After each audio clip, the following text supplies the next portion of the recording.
You know, for those of us that wear hats, we have hats for special occasions. You know, we have a garage hat, we have a going out hat, we have a hat we wear to parties, we have a hat we drink beer with, we have a hat we wear to work. We have all different kinds of hats for all different occasions. It's the nature of a hat-wearing man to have more hats. You know, women have millions of shoes and millions of different outfits. You know, men have t-shirts, jeans, and a bunch of hats. So my wife, see, this is my Indian hat, because I ride an Indian.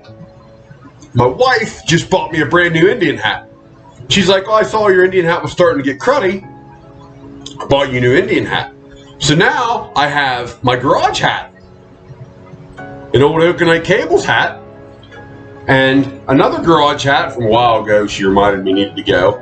This is another garage hat, an ETI hat from a bucket truck manufacturer, which the hats are awesome. The truck's not so much. So what I'm going to do is I like to have a little ceremony. It's called the burning of the garage hats. You know, you take your garage hats that you've loved. You know, you've wiped sweat from your brow with these. You've soaked up oil with these. You know, you scratch your head with them. You carry bolts and tools in them when you're at the junkyard. These hats are very important to us. You know, we use them. They are a tool. They're part of us. So I have a little ceremony where I tell each hat, thank you. I thank you for your service.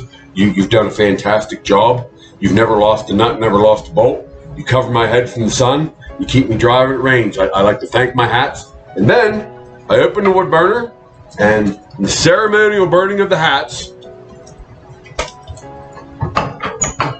is over. Let's get back to work with screwing around.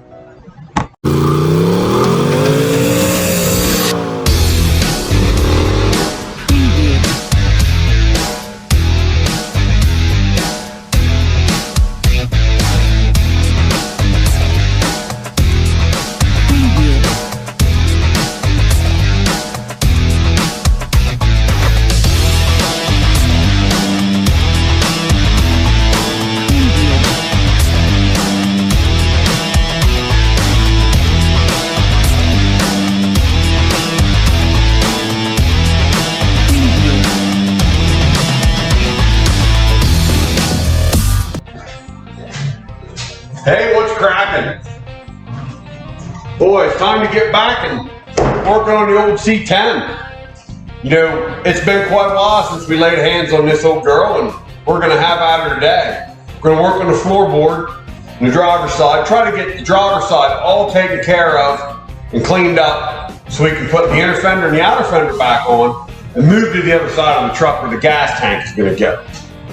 We didn't get a gas tank yet. We got a donor truck outside. We're hoping that gas tank's going to go right in this truck. Of course, you know, when you take a gas tank off square body, what happens? It's usually trash. You never know till you do, though. So we want to get the driver's side of this truck done so we can move on. Let's get started. We took cardboard templates of the floor patches we needed. We put them onto this S10 hood that came off my daughter's Blazer when she attempted to park her Blazer into a concrete barrier. They don't fit very well inside concrete barriers. Therefore, the dent in the hood turned into scrap. You know, I do like using new metal, but when you're presented with free metal, you might as well use it, it's free.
we got the hard part done.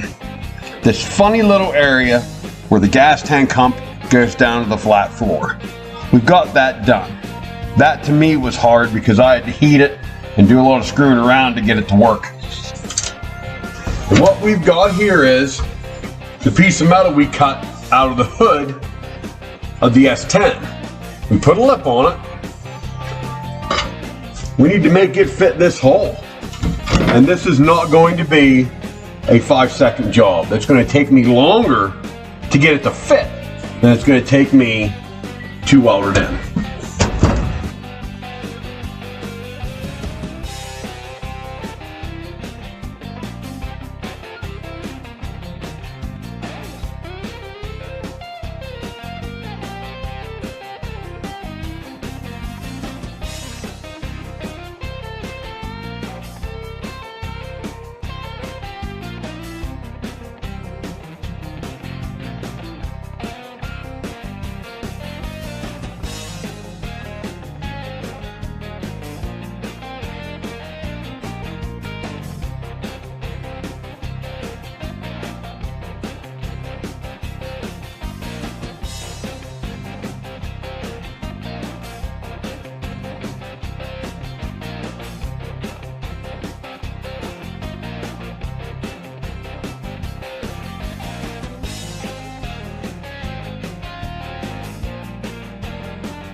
Tips, tricks, and tools of the trade to kick your project into high gear.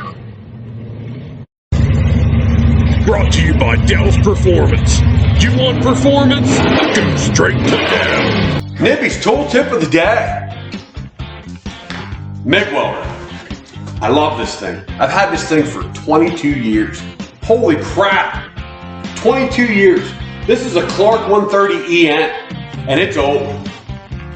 I've changed the rheostats on it since I've had it. I've changed the on-off switch. I've put, I think, 2 new torches on it, new wire feed. I've done some work to the old girl, but man, she's still ticking. Treated me very, very well for all these years.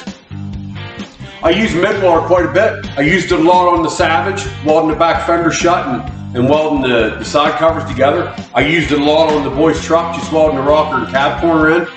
Over the years, man, I've used this way more than it's worth. Well worth the money. Now, when I bought it, they were really expensive. You were looking at $1,000 for a MIG welder back then. Now they're everywhere. You can Harbor Freight and Lowe's and Home Depot. You know, your local auto parts store probably has one in the flyer you can buy. You can buy them on Eastwood. Eastwood's actually where I got my TIG and my plasma cutter. It's an awesome deal. But you gotta have a MIG. Any kind of body work, unless you want to duct tape and pop rivet and spray foam. I don't know who wants to do that. I'm not judging, just saying, icky poo-dicky. Get yourself a MIG welder, well worth the money. There's many videos on YouTube that'll show you how to use a MIG, how to weld, and I mean, thousands and thousands of dollars saved. Just on welding on the kids' four-wheelers, on the lawnmower, the cars you drive, you know, fixing falling off exhaust. The neighbors come over and want stuff fixed. You know, you're always working on the neighbor's lawnmower. Motorcycles, it's hard to argue not buying a MIG welder. So, that's Nibby's tool tip of the day. Get yourself a MIG welder. We've got a good bit of it done. It's all spotted in. We just need to finish spot welding it in. It looks really, really good. Definitely better than the giant hole that we previously had. I'm pretty happy with it. And it is all factory GM metal because it came from a GM hood. What I'm really happy with is this. This turned out really nice. This groove in here that has to be there for the rubber door seal to be in is great. This is all where it should have been factory. So when you put the rubber floor mat down and the sill plates, everything will be awesome. Everything will fit just the way it's supposed to. You'll never be able to tell that we patched this floor. From underneath, we'll do a little better finish work.